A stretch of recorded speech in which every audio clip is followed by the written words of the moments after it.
Arsenal have just battered Ipswich 4-0. And well, you'd think maybe, the title's done, it's Premier League action, it's bottom of the table, Ipswich. Nobody should care, right? Well, you would be completely wrong. We've got rival fans upset at Saka saying he dived. Yes, dived from the tackle from the Ipswich defender. We've got rival fans upset saying Ipswich didn't try because Delight was on the bench. I'm sure you guys know who I'm talking about when I say covers his face. And then we've also got, Kieran McKenna coming out and saying that Arsenal are the hardest team his team has faced this year. And guess what? Which fans get really upset? Liverpool fans. But before I begin, if you are new here, please hit the subscribe and like as well. It'll be greatly appreciated. So let us start with Kieran McKenna and his assessment after the game. Just have a listen and then we'll look into the reaction from those Liverpool fans. Really tough game. Probably two different games to a certain extent. Tough at 11v11. Arsenal started really well. Probably felt at the start of the game that it was, maybe the highest standard that we faced this year, to be honest. So the group was absolutely at full stretch trying to compete. Okay, he says Arsenal are, playing at probably the highest level. He uses maybe. Again, maybe you just think, okay, it's not that deep. But just have a look at this. Liverpool fans, congrats on the best team to play Ipswich this season trophy, mate. Wonderful. Stick that comment in your cobweb trophy cabinet. High standard trophy now as well this season. Liverpool fans, it's weird, they're going to win the league. Congratulations to them. But my word, are their fans acting very abnormal and quite salty. I'm not going to lie. For no reason, they're looking for validation. Just, you're winning the league. Why do you care what other people have got to say?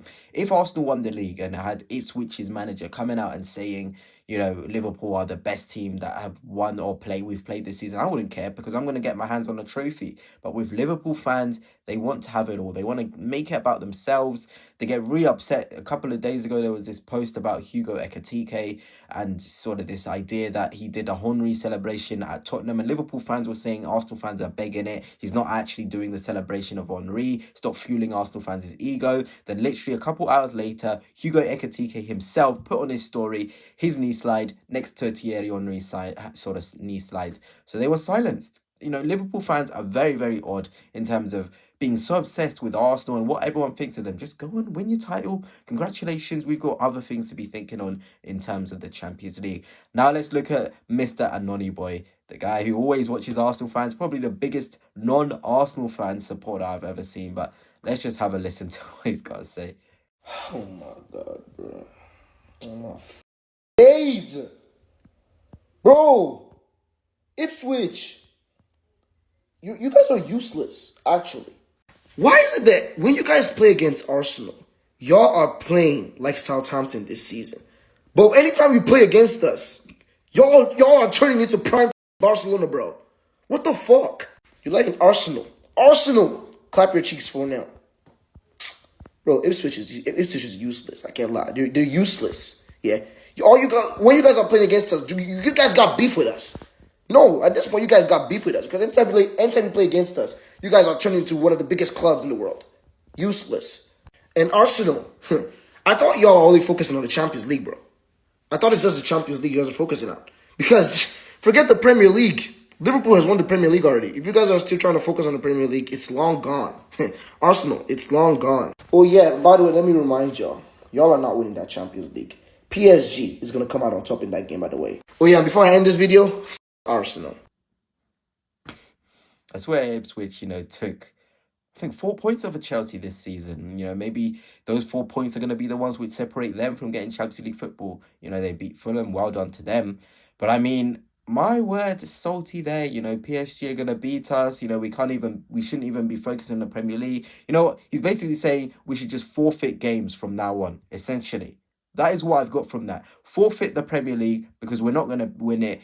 Don't win these games. Even though ourselves, we just want to secure Champions League football and put our full focus onto PSG. I think that is the way we're going to go about it. I think the teams below us are now, a bit far behind now. I think Beating Crystal Palace on Wednesday would pretty much secure us Champions League football, I think, for next season. But, rival fans here are saying we shouldn't even bother. It is absolutely ridiculous. I mean, listening to this guy and his opinion sometimes, it does make me laugh, especially the fact he is a Chelsea fan, who are absolutely shocking.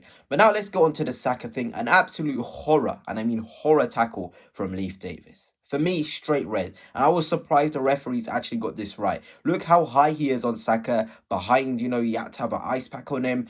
And I just want to say one thing. The Ipswich fans that were booing him, absolutely ridiculous. They should be ashamed of themselves. They're going down. They deserve to go down. But I don't know how Saka's been villainized. For the one that has been absolutely hacked from behind, and he's being villainized.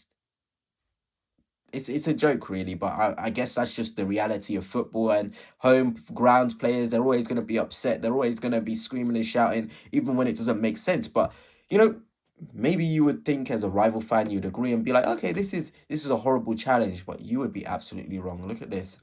Saka dramatically diving to get a player sent off. Name a more typical duo. This is a Liverpool fan, by the way. Saka is in embarrassment, loves a dive. I mean, my word, how bad does it have to get? Saka dramatically diving to get a player sent off. Name a more typical duo. Honestly, this just shows Liverpool fans are just absolutely ridiculous for me this season. Winning the league, but they're still focusing on what we're doing and kind of looking at us and saying Saka's diving when he's clearly been absolutely hacked from behind.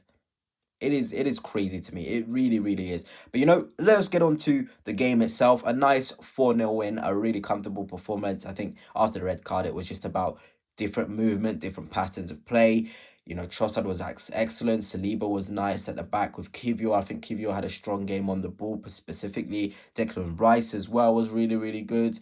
You're looking at Martinelli too. But yeah, let's look at the specific players like Mikel Merino, who I think was absolutely unreal. Dropped into the 8 role because obviously I think Arteta was really trying to sort of try out a system when Partey is going to be suspended for the first leg. So Merino played in the left 8, Odegaard right 8, Declan in the 6. Then it was Trossard and Martinelli in second. It was nice and fluid, having Ben at right back as well. But I think Merino, the touches, the flicks, the intelligence in his play, he's such a good player. He's going to be so important for us. Whether he's not starting games next season, whether he's coming off the bench, he's going to be such a useful asset. And we need players who are useful. And Merino now has 10 goal contributions in 13 starts.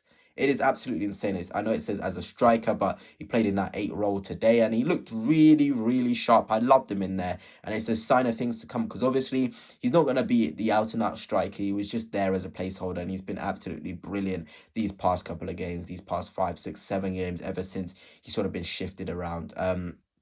Trossard as well, one of those players who just always turns up. A goal against Everton, 2 goals against Ipswich. Now got more goals than Sami Nasri in the Premier League for Arsenal. He's going to be...